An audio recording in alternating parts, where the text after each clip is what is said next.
Ici Germina, journaliste en papier journal. Forcément, j'interviewe aujourd'hui William Laloé alias Grand Ours Animation, réalisateur de films en stop motion ou image par image. William Laloé, bonjour. Pourquoi le stop motion? Bonjour Germine. Alors le stop motion, ça me renvoie directement à mon enfance. Parce que dans tous mes jeux, accompagnés ou en solo, j'ai toujours ressenti le besoin d'imaginer un scénario. Parce que j'avais un rapport à l'histoire. Lire ou raconter des histoires, c'était quelque chose qui me tenait à cœur. De ce fait, la découverte de mes premiers appareils photo a été une révélation, puisque je prenais des photos argentiques sur des sujets qui me plaisaient, et ensuite, dans mes albums, j'ai essayé de respecter une chronologie quand je classais mes photos, considérant donc mes albums photos comme des livres illustrés mais sans texte. De ce fait, quand j'ai compris qu'une caméra était un appareil photo qui prenait une succession de clichés l'un derrière l'autre, j'ai pas tardé à réaliser la possibilité euh, de bouger des objets, de le photographier sous des postures à chaque fois différentes pour créer une illusion de mouvement. Donc j'avais anticipé et compris la notion de stop motion avant même qu'on me le présente comme une méthode cinématographique.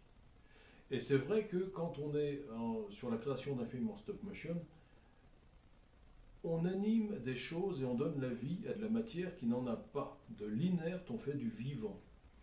Et en plus, par la création d'un scénario, on décide de ce qui arrive ou de ce qui n'arrive pas au personnage. Donc, on a une gestion totale d'un petit univers et de son fonctionnement. D'où viennent vos inspirations? Ah, mes inspirations, les premiers temps, quand j'étais gamin, ça a été le manège enchanté, je pense. Il y a eu Aglaé et Sidonie qui mettaient en scène une petite truie et puis une petite oie qui déjouait chaque fois les plans d'un renard qui voulait les manger, Messire Croque-tout, Monsieur Croque-tout, je ne sais plus. Et puis un peu plus tard, il y a eu les fameux Quaquao, Méo Miaou, Chapi Chapeau. Et puis plus grand, ça a été les films principalement dont le grand Ray Harryhausen s'occupait des effets spéciaux. Donc les voyages de Simbad, Jason et les Argonautes, la version de 63. En 80, il y a eu le choc des titans, avec tous ces dragons, ces cyclopes.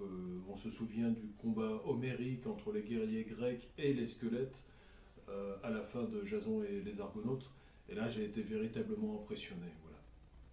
Si je devais prendre un modèle, ce serait Ray Harryhausen. Mais après, je m'inspire d'un peu tout ce que je vois aussi, hein. Je vais énormément sur Internet et je regarde du travail professionnel, mais aussi du travail amateur qui est souvent excellent.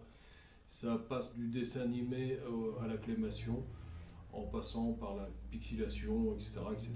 Après, si on parle d'inspiration, pas en termes de technique, mais d'histoire, je puise dans la vie tout simplement et j'hésite pas à balancer aussi des copains, des amis, des situations que j'ai vécues, des situations rêvées et puis je déguise à peine ça et je fais ma soupe et c'est comme ça que je me crée des histoires. Voilà. Je suis fan de Wallace et Gromit et des studios Hardman en général. Combien de temps en moyenne vous prend la réalisation d'un film? Combien de temps je mets pour faire un film? Alors les premiers temps ça a été long. Ça pouvait me prendre entre 3 et 4 mois parce que j'étais pas très au fait du fonctionnement des ordis, des logiciels et autres, je me cherchais. Et notamment, j'utilisais souvent au moins deux logiciels différents. L'un pour ramener mes photos à une résolution inférieure, parce que j'avais tendance à les prendre à une résolution trop importante, et de ce fait, le logiciel de montage que j'utilisais à l'époque les refusait. Et ensuite, il y avait un deuxième logiciel pour le montage proprement dit. Donc il y avait un double travail. Et quand vous devez ramener 3000 ou 4000, 5000 photos à 20% de leur taille manuellement, voilà, une par une, c'est vrai que ça prend beaucoup de temps. Et puis j'ai rajouté aussi pas mal d'effets et je ne le fais plus maintenant, des petits traits autour de la tête pour marquer l'étonnement, des points d'interrogation, des choses comme ça avec le logiciel Paint, nommons-le, et je ne le fais plus. Maintenant, je prends les photos et je les envoie directement. Je les prends à une résolution compatible avec mon logiciel et je les envoie et elles sont prêtes pour le montage. Donc, je gagne énormément de temps. Et puis, il y a la pratique aussi, hein. C'est en forgeant qu'on devient forgeron. Donc aujourd'hui, entre 1 et 2 semaines, je peux vous faire un film sympa, quelque chose de tout à fait sympa. Je parle même pas des petits bouts d'essai qui sont faits en un après-midi où on voit un personnage voilà, qui bouge sur 30 secondes. Mais entre 1 et 2 semaines, je peux faire un film qui tient la route. Que ressentez-vous une fois que vous avez fini un film? Quand j'ai terminé un film, je ressens une satisfaction, bien sûr, de travail accompli, et puis une sorte de soulagement aussi, parce que c'est beaucoup de stress. C'est-à-dire que quand vous vous attelez à ce genre de projet, il faut être conscient que ça ne va pas bouger tout seul. Si je ne prends pas la décision de fabriquer des personnages, des décors, d'inventer des scènes, si je ne prends pas de photos après avoir manipulé mes personnages, il ne se passe rien, ça ne va pas se fabriquer tout seul. Donc, ça devient une vraie obsession. Pendant qu'on est sur un tournage, ça devient obsessionnel. On ne pense qu'à lui. Parce que quand on se relâche, il ne sera pas fini.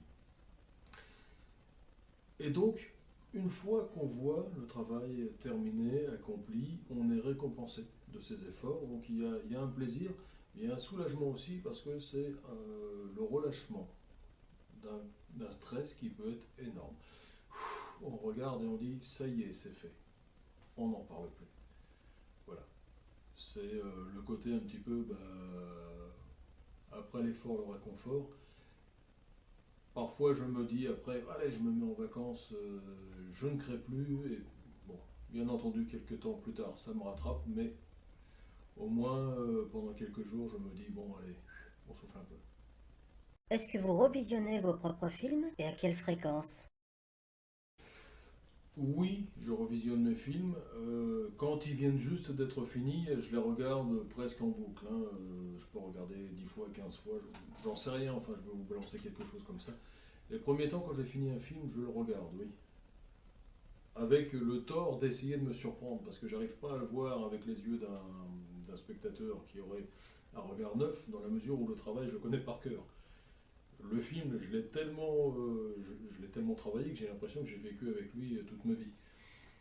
Alors j'arrive pas à me surprendre. J'arrive pas à le voir avec les yeux d'un spectateur qui vient d'arriver, voilà, mais j'essaie de me procurer cet effet. Donc je le regarde, et puis avec un regard un peu de jugement aussi. Tiens, j'aurais pu faire ça un peu mieux, j'aurais pu éviter ça. Tiens, ça c'est pas mal, je le garde pour la première fois. Pardon, la prochaine fois. Et ouais, je regarde pas mal. Et après, il y a un moment où le film se retrouve au placard. Et je vais le regarder quelques mois plus tard, voire quelques années plus tard, avec un certain plaisir. Mais il y a toujours une période où après, il passe aux oubliettes. Et j'en ai besoin. Apportez-vous des retouches à vos films? Des retouches, oui, j'en fais tant que le film n'a pas été publié sur YouTube parce que j'essaie de faire en sorte que mon public de YouTube voit la même chose que moi, qu'on soit dans une espèce d'osmose, qu'on soit d'accord. Je fais des retouches quand elles sont encore faisables, quand le film n'est pas complètement monté, voir si je me rends compte que quelque chose peut être amélioré, même une fois réalisé le montage. Sinon, après, une fois que c'est fini, que c'est bouclé et que c'est envoyé sur YouTube, on n'y touche plus et on fera mieux la prochaine fois. J'ai retouché, que je ne dise pas de bêtises, 2 ou 3 films, dans ce sens que j'ai écourté. Par exemple, sur Grenouille et Grenouille Bleue, j'ai enlevé un moment noir, musical, mais qui prenait un écran vide pendant 40 secondes. Donc ça a été coupé. J'ai écourté des passages aussi du Monde Perdu, des passages qui étaient extrêmement longs, donc j'ai enlevé des textes superflus. Il y a quelque chose comme 5 ou 6 minutes qui ont sauté. Sur un film qui en faisait 24 au départ, c'est important.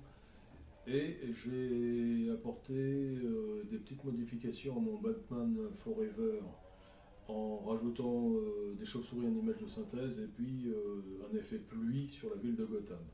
Mais quand je fais ce genre de choses, je présente le film sur YouTube comme étant un nouveau film, à part entière. Et moi, bien entendu, je garde les 2 versions de chaque. Version A, version B. Eh bien, William Laloé, merci de m'avoir accordé cette interview et permettez-moi de vous souhaiter beaucoup de bonheur et de réussite. Écoutez, Germina, Sincèrement, tout le plaisir a été pour moi parce que j'ai trouvé très délicat de votre part l'idée de m'interviewer et puis la façon dont vous avez mené l'interview. Et je dois reconnaître qu'il était très plaisant de discuter avec vous parce que vous êtes probablement l'une des poupées en papier avec qui j'ai pris le plus de plaisir à discuter dans ma vie. Vous êtes vraiment une petite figurine tout à fait charmante et adorable. Très séduisante. Ouh, flatteur.